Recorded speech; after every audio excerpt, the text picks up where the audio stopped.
Elena y Jorge no se conocen, nunca se han visto. Hoy, en Vida Plena, vamos a ver ese encuentro. Un diálogo sobre la importancia de ser sinceros, de mirarnos al espejo y decirnos la verdad de lo que creemos y sentimos. Jorge nos dirá por qué ha sido un placer trabajar en la vida. Elena nos asegura que la vida sí es posible si estás en el lugar que quieres. ¿Habías pensado que la libertad es posible después de los 80 años? Acompáñanos a ver y a escuchar lo que Elena y Jorge tienen que decir.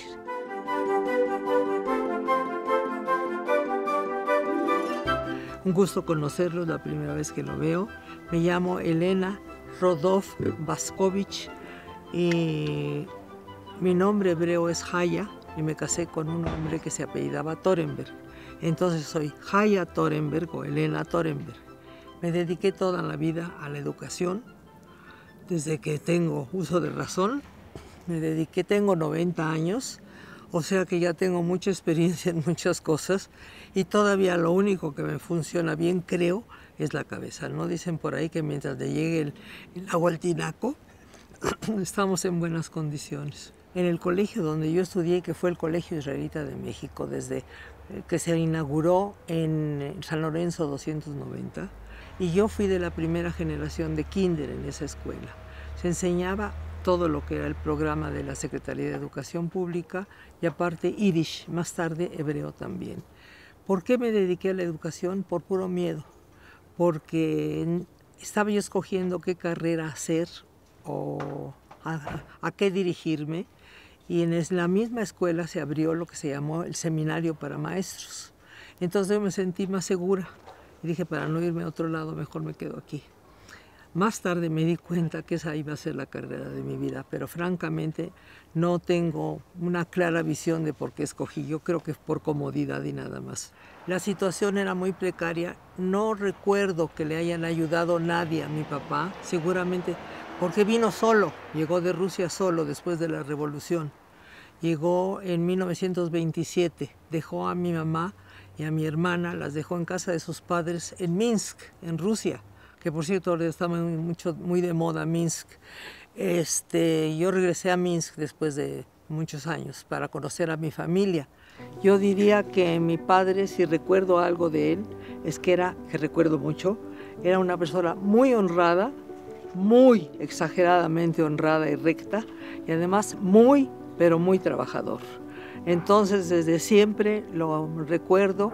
Es más, murió en el trabajo. Él estuvo trabajando toda su vida y mi madre también lo ayudó. Y sí recuerdo a los dos trabajando arduamente toda la vida. Mi papá murió de un ataque cardíaco en y durante el trabajo. Pero sí yo creo que una persona puede salir adelante y puede salir sola adelante cuando trabaja con honestidad. Sí, claro. Eso es innegable.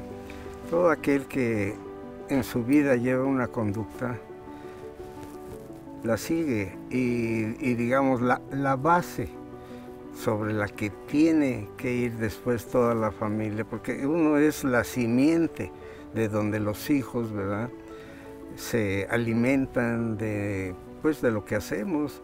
Prácticamente somos una tierra donde se siembra, donde se da fruto, donde se produce algo, y si somos gente de bien, gente de trabajo, pues los hijos siguen adelante con la misma temática, ¿no? Y eso nosotros podemos alcanzar un nivel y ellos deseamos que nos superen. Claro. Perdón, señora Elena, antes de esto debí haberme presentado con usted. Mi nombre es Jorge Vega, ¿sí? Tengo 78 años y pues toda mi vida he trabajado, se puede decir. Empecé a trabajar pues a los 10, 12 años, empecé a trabajar. No tuve estudios hasta ya después de una determinada edad empecé a estudiar, no obstante que estaba yo ya casado, tenía un empleo. Estudié, yo soy administrador en mercadotecnia y publicidad, ¿sí? Entonces pero eso lo hice después. Antes no estudié más que la primaria. Somos 12 hermanos, yo soy el mayor, pero mi mamá se volvió a casar, nos quedamos 2 hermanos, nada más con mi abuelita, y ella nos sacó adelante. Empecé a trabajar muy pequeño. Les platico, fui lavador de coches, gasolinero, taxista, y siempre me gustaba. En ese entonces había muchos institutos así de patitos, ¿verdad?, que le llaman ahora, donde estudié mecánica automotriz, mecánica diésel, contador privado, inglés, en fin, todo lo que... Soy operador universal también, sé manejar cualquier tipo de maquinaria, ¿verdad? ¿Por qué? Porque me gustaba, ¿no?, estudiar y todo eso, pero en ese entonces no tenía yo la facilidad o los medios para hacerlo. Pero todo lo que me caía yo lo estudiaba. Entonces así es lo que fui vendedor en una empresa. Entré ahí ganando el sueldo mínimo, 8.50 que era entonces, ¿verdad? Y yo me sentía, pues que no, el trabajo 8.50, cuando yo ganaba 1.200 pesos al día, traía yo la bolsa llena de billetes, ¿cómo es posible? Entonces empecé, le digo, oye, ¿esto es lo que pagan aquí? Sí, es lo que pagamos. Bueno, pero ¿no hay manera de ganar más? Ah, claro que sí, aquí vendemos. Y si entra de vendedor, hay comisiones, y sobre la comisión puede ganar lo que quiera. ¿En serio? Sí, soy vendedor. Entonces, toda mi vida he sido vendedor. Desde entonces entré a la edad de 19 años a trabajar en esa empresa. Y sí, actualmente sigo siendo vendedor, sí, pero después de 20 años de trabajar en industria con Maison, puse mi negocio y me di cuenta que debía haberme salido antes de los 20 años, porque yo pues era el que conocía todo, ¿no? Y me fue muy bien. Ahí ya dije, pues ya gano para poderme casar. Me casé, llegábamos a las casas, tocábamos, la señora lavando, haciendo la comida y nosotros vendiéndole la licuadora, esto, aquello, ¿no? Pero ahí empezó mi trayectoria en las ventas. Si hablamos de la familia, bueno, pues yo estudié en el seminario para maestros. Fui primero maestra en primaria, me dieron trabajo inmediatamente en primaria, unos 2 años o 3 años. No regreso. Mi padre pagaba de colegiatura, pagaba por mi educación 2 pesos mensuales. Y regreso. Eso pagaba mi papá de colegiatura. Sí. Ahora, en caso de mi mamá, pues mi mamá no se dedicó a la casa y a ayudarle a mi papá. Nunca estuvo en la casa, fue una mujer trabajadora y fue una inspiración también para mí. Siempre ayudando a mi padre, claro, pero trabajaba fuera de la casa. Sí. Eso no quiere decir que abandonara la casa, o sea que tenía doble ración de trabajo, si eso se puede decir así, porque trabajaba en el negocio cuando podía, pero atendía a la casa. Éramos pobres, pero no nos dábamos cuenta. Eso era formidable, porque siempre había comida, siempre estaba la casa limpia, siempre había buena atención. Yo podía ir al colegio, mi hermana se educó también. Fui profesora en primaria de Yiddish y luego fui maestra también de Yiddish en secundaria y luego fui directora del kinder del colegio 13 años. Y luego fui directora general 4 años. En total fueron 28 años de trabajo seguidos. Cuando salí apenas me puse a estudiar, pero eso ya no sé si venga al caso o no. ¿Sí? Bueno, pues estudié terapia breve en el Mental Research Institute de México. Estudié en la Ibero, una carrera que patrocinó el doctor Constantiner, judaica, de 4 años, y estudié una carrera que se llamó la Academia de Cultura Superior. Entonces, ahí tuve oportunidad de conocer mucha gente, fuera de mi medio, fuera de mi ambiente, y pues no había ninguna diferencia. Quienes eran mis amigas antes lo siguen siendo, tanto judías o no judías, y estoy muy contenta de poder pertenecer a dos culturas al mismo tiempo.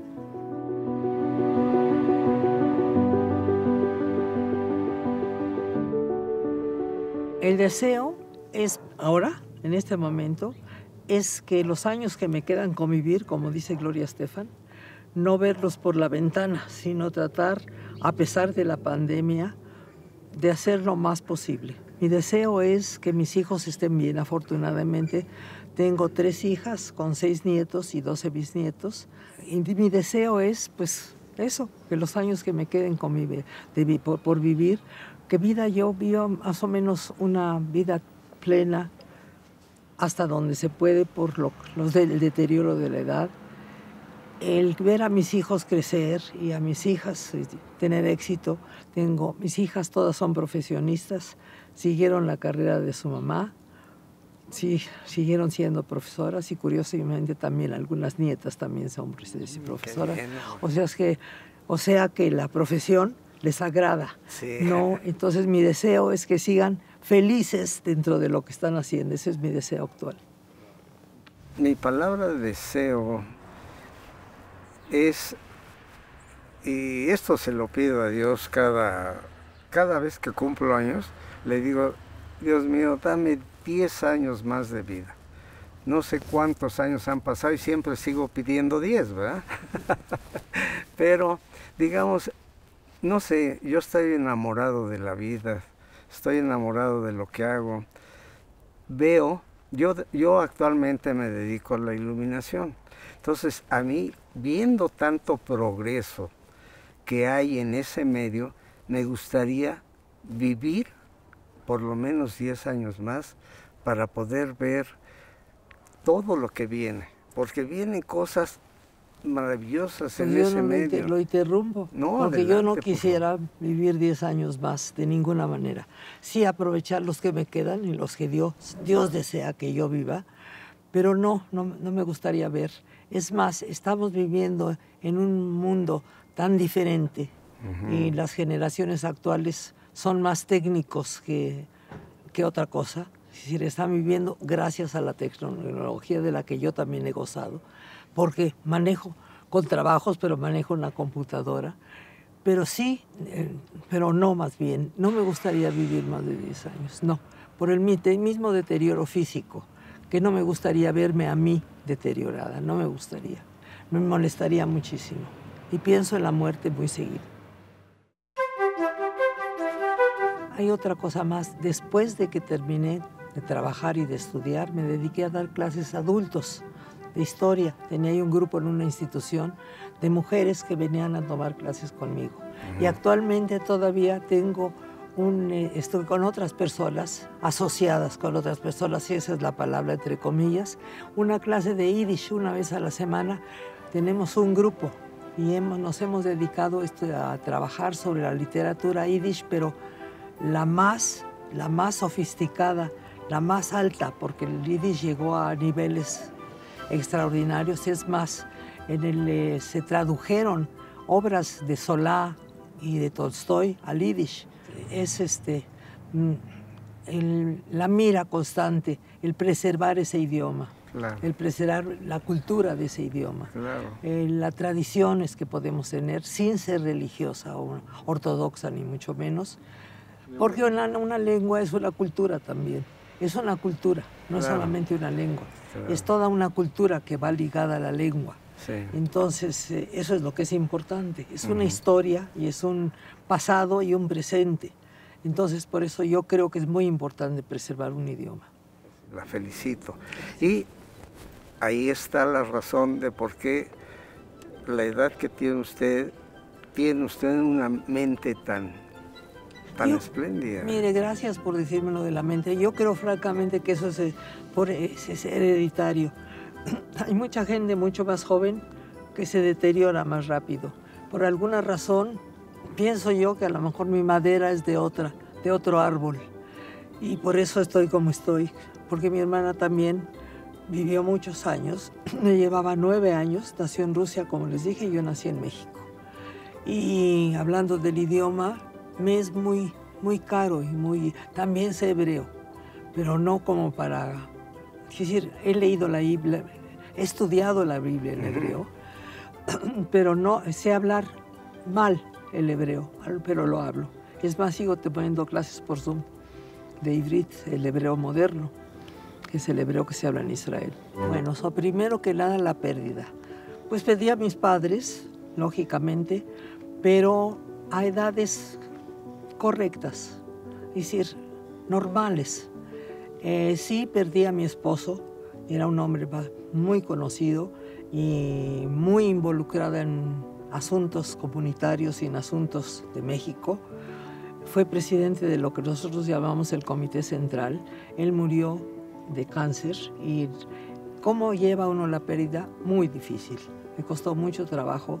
Dicen que el duelo dura 2 a 4 años. A mí me duró 7 años hasta que finalmente decidí ser yo misma otra vez. Lo extrañé muchísimo. Lo extraño hasta la fecha de otra manera. Y hace 20 años que falleció. Entonces, ¿cómo manejar la pérdida? Pues yo creo que con el tiempo, nada más. Y sobre la muerte, pues yo creo que depende de la edad. Todos tememos a morir. Tememos el momento en que... a mí me gustaría morir sin sufrimientos, nada más. Eso es todo, pero pues no está en mis manos decidir. Sí, digamos, es cierto, mi abuela con la cual me crié, ella era lo que decía, dice, ay, hijo, yo quisiera morir en mi cama.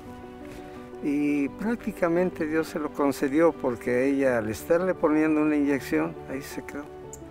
Entonces me voy a poner una inyección. Una inyección, pero era calcio, alguna cosa así para una enfermedad que se lo recetaron. Se lo estaban poniendo, ahí se quedó. Yo no me quiero morir, pero no, tengo que ser realista. Nadie. Ya digamos, ¿qué hay que temer? Digamos, yo temería, por ejemplo, ahorita, inclusive haber dejado a mi matrimonio y haber dejado a mi esposa desprotegida. Morir y dejar a mis hijos sin ninguna educación, sin ningún futuro. Afortunadamente ellos tienen hecha su vida, son exitosos, son gente de bien, y que eso es invaluable, ¿no? Digamos, hablábamos hace un momento de la pérdida. Usted, Elena, nos comentaba cuánto sufrió la pérdida de su esposo, cuánto tiempo pasó para superar eso. En el caso mío, ¿verdad?, nunca he tenido ese dolor, afortunadamente. Perdí a mi abuela, ¿verdad?, en esas condiciones, a mi madre, ella vivió toda su vida con su segundo matrimonio. Tengo 10 hermanos en Tampico y ella ya pasó la mayor parte de su vida, se fue para allá a los 18 años, estaba muy chiquilla con su segundo matrimonio y ella se quedó siempre. Allá murió. Al final sí, en los últimos momentos de su vida sí estuve con ella, inclusive estuve en su lecho de muerte hasta que dejó de la vida, ¿no? La sentí, sí, claro, se siente mucho. Yo podía agregar que cuando uno se repone de una pérdida, es dedicarse, o cuando ya tiene la fuerza de hacerlo, tratar de hacer una vida de otra manera, sin pensar que no hay quien esté a tu lado o te ayude en un momento, sino hacerlo por ti mismo, por ti sola, ¿sí? Por pensar en asumir ciertos riesgos sin ningún miedo, o con miedo, pero asumirlos de todas maneras. Y tratar de buscar caminos diferentes para poder sobrevivir. Eso es lo que yo creo que se debe hacer. Sería un consejo para los jóvenes, el poder encontrar después de una pérdida un camino para seguir adelante. Sí, hay diferentes tipos de pérdidas. No nada más es la pérdida humana, ¿verdad? El perder un papá, una mamá, un hermano y lo más tremendo, perder un hijo, ¿no? Digamos, son pérdidas, ¿no? que han de ser. Muchas personas dicen, comparto tu sentimiento, pero en realidad son palabras que no se deben de decir, porque solamente el que las vive sabe lo que está pasando. ¿Sí? Digamos, eso es, pero aparte de esas pérdidas, y es lo que se está dando mucho en el mundo, y que en ocasiones se debería de orientar a la juventud sobre eso, de que una familia, cuando pierde a un integrante, porque el integrante actúa de una manera deshonesta, es tremenda. Una persona que roba, una persona que mata, cuando lo atrapan, cuando lo agarran, cuando lo procesan, cuando lo meten a una cárcel, la familia sufre muchísimo. Entonces todo eso, si los jóvenes valoraran, apreciaran realmente lo que va a sufrir su familia por algo que hagan en ese aspecto, por las drogas, por querer tener un mejor reloj, un mejor equipo telefónico o algo, a veces por una tontería, van a la cárcel y ahí el sufrimiento de la familia es tremendo, ¿sí? ¿Y qué sucede? Parece mentira, pero todo tiene una secuencia, tanto la buena educación como la mala. Crearse un futuro en base a un esfuerzo, ¿sí? Como sea, pero siempre en una línea recta, eso les va a traer muchos beneficios a la larga. Jorge nos ha enseñado que el deseo por vivir puede renovarse todos los días. De Elena hemos aprendido el valor para tomar decisiones, para ser la persona que ha querido y logrado ser, sin dejar de levantarse cada vez que le tocó caer. ¿Te habías imaginado que sí es posible cambiar tu mundo, ese que tú vives? ¿Será cierto que podemos atrevernos a ser quienes queramos ser, así como lo hicieron Elena y Jorge? Piénsalo. Acompáñanos en el próximo capítulo de Vida Plena.